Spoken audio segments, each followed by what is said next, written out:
বিসমিল্লাহির রহমানির রহিম। দেশনেত্রী বেগম খালেদা জিয়া আজকে অসুস্থ।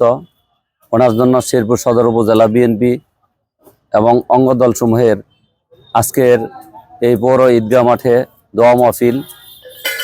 আমাদের বিএনপির চেয়ারপারসন তিনবারের প্রধানমন্ত্রী, উনি শুধু খালি সরকারি দল না, বিরোধী দল থেকেও আন্দোলনের এক দৃষ্টান্ত স্থাপন করেছে। উনি দীর্ঘদিন যাবৎ জেল খেটেছে।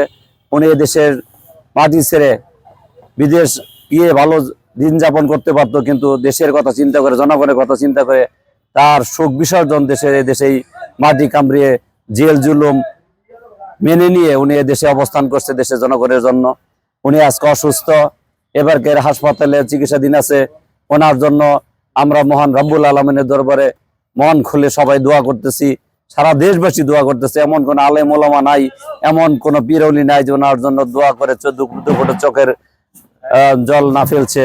ওনার জন্য মহান রব্বুল আলমের কাছে আমরা দোয়া করি যেন উনি খুব দ্রুত সুস্থ হয়ে আবারও ওই গণতান্ত্রিক বাংলাদেশে বিনির্মাণে উনি আমাদের এই দেশের দায়িত্বের ধরতে পারে এবং এই দেশের 18 কোটি মানুষের ভাগ্যের উন্নয়ন ঘটানোর জন্য ওনার মতো নেত্রী আমাদের দেশে খুবই প্রয়োজন। উনি আমাদের এই দেশের প্রত্যেকটি মানুষের হৃদয়ে স্থান করে নিয়েছে। এদেশ প্রেমের এক উজ্জ্বল দৃষ্টান্ত। দেশনেত্রী বেগম খালেদা জিয়ার জন্য সবার দোয়া এবং